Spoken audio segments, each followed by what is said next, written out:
Read it and read it and read it. So you got to understand it before you get there. And when you get there, you have to understand it from the point of view of the Bible. To go like, hey, no.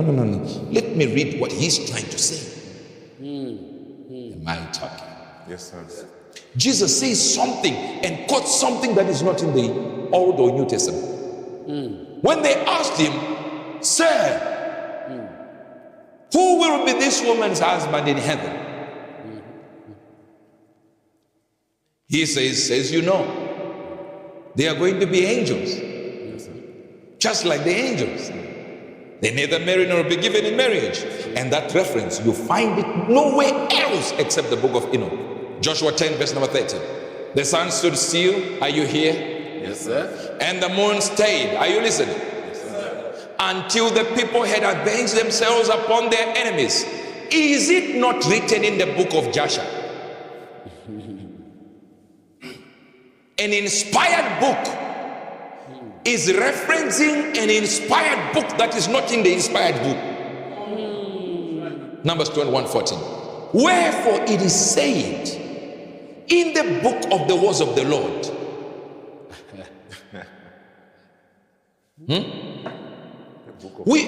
We have the Bible which is inspired, quoting that there is another book called the words of the Lord, not war. The wars of the Lord. That means it's so many wars that God himself fought. Second Chronicles 12, verse number 15. Now the acts of Rehoboam, first Rehoboam and last Rehoboam. Are they not written in the book of Shemaiah the prophet? We have Shemaiah the prophet. 1 Chronicles 29:29. Now the acts of David the king, first acts of David and last acts of David. Behold, they are written in the book of Samuel the seer, and in the book of Nathan the prophet, and in the book of Gad the seer. And they are not in your Bible. Jude, chapter number 1, there is only first chapter, 14 and 15. And Enoch also the seventh from Adam prophesied of this, saying, behold, the Lord cometh. Okay, so Enoch prophesied something that we don't have in the Bible. The other verse we have of Enoch, and Enoch walked with God, and he was not, for God took him.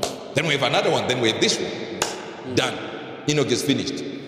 2 Peter 2, verse number 1. But there were false prophets also among the people, even as there shall be false prophets among you, who probably shall bring damnable heresies, even denying the Lord that brought them, bring up themselves swift destruction. That's what Enoch prophesied. Is written in Jude, and Peter is referencing Enoch, and we don't have Enoch in our Bible. And you realize that the changes that happened in the book of Enoch was the reason why the Nicaea conference said, no, we're not putting it there, because according to that, the Ketuvim and the prophets, you understand, all that means Jesus was on a three-pronged approach. Prophets, sounds, all that. He mentioned three, only three. And those three don't include the book of Enoch. I mean, Jesus told you the accepted syllabus. The law of Moses, the prophets, and what? The Psalms. At least he told you this is it. Before we get to the New Testament, these are the ones. Oh, someone say, oh, but the prophets, no. According to the Jewish tradition, they did not include Enoch. And even according to the Dead Sea Scrolls, Enoch, relax. Am I talking to Enoch? I want you to put the scriptures on the book of Enoch there. Now look at it.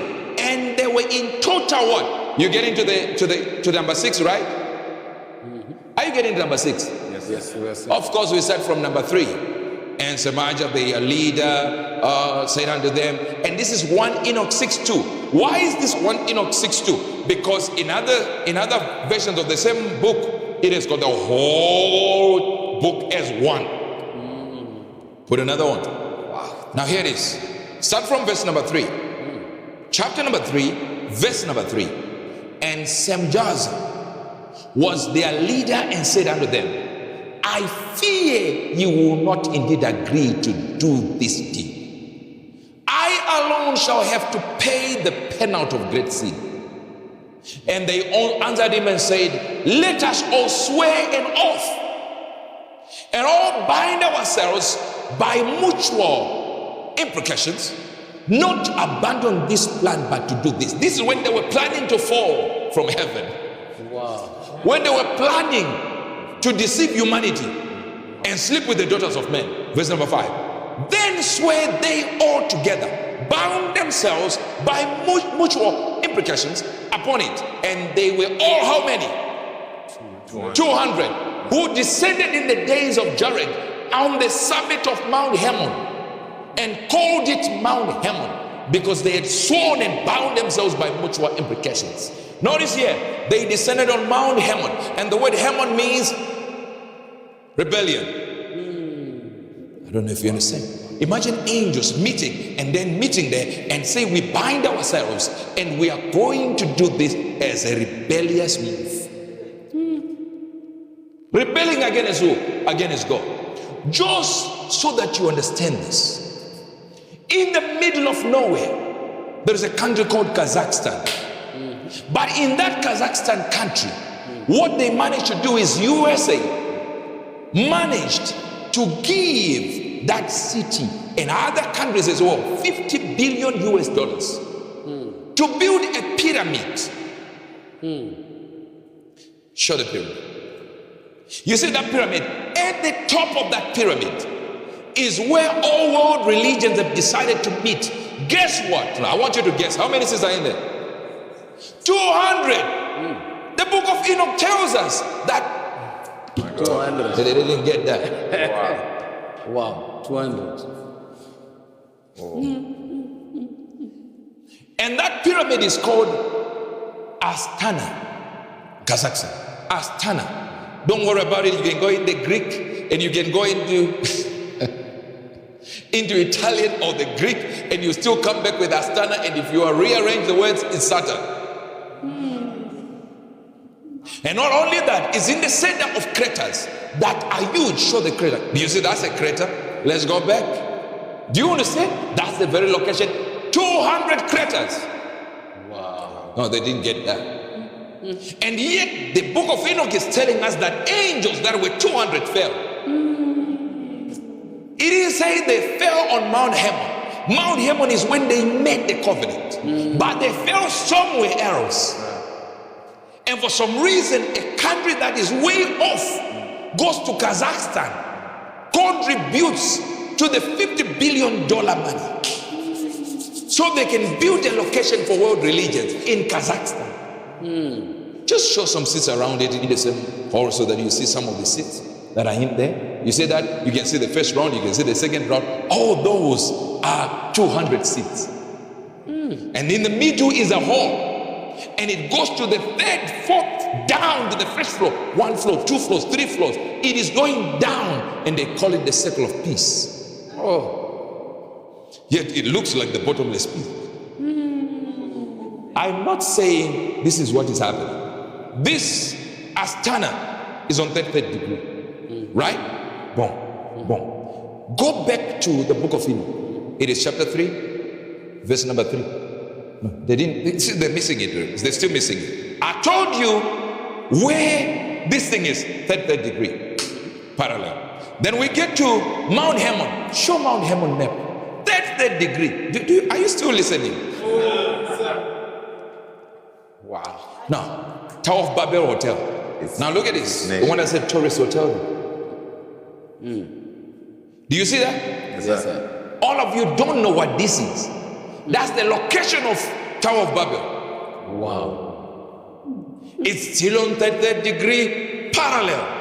And some people are not getting this. Everything is alike. Show me the UN headquarters on Mount Hermon. Do you see that? That's the UN. Wow. That's the biggest United Nations headquarters, permanently manned. Nobody's allowed to get there. And this is on the mountain where the angels, according to the book of Enoch, joined hands. They agreed. They agreed on the same locations. Oh, they didn't get that. When Jesus said, the gates of hell will not prevail. He was standing at the foot of Mount Hermon. And the UN decides, we're going to build something on top of that. And then says nobody should enter. They found a relic on the same location, gave it to the British Museum, and the British Museum has not shown it to this day. And to the point where they were trying to build even their third degree masonry temple. Let me show you their book called Morals and Dogma. I want you to see this bed here. It's Morals and Dogma. Do you see that book? I know you're not seeing something. Please show them another page that they are not seeing. What is the number written? Thank you so much. No, I don't know if they're getting what I'm saying. They are getting it. And when a Freemason person gets to a higher level, they are called the third degree Mason. I still see some people are falling. They are not getting it. And do you know who was the first one to be invited to that pyramid? Of course, the Pope. Do you know how many buttons are on the clock of the Pope? Of course, you guessed it, 33. Why 33? Because that's the age Jesus went to heaven. 33. Where was he transfigured? Mount Hermon. 33 degrees. I want you to see something. Can you show me the logo of the UN? If you notice that it is how many? 8 what? 8 sections. 8 times what? Times 4 sections. 32. Plus the circle in the middle. Thank you so much. Please, you can put the World Health Organization logo there. All right.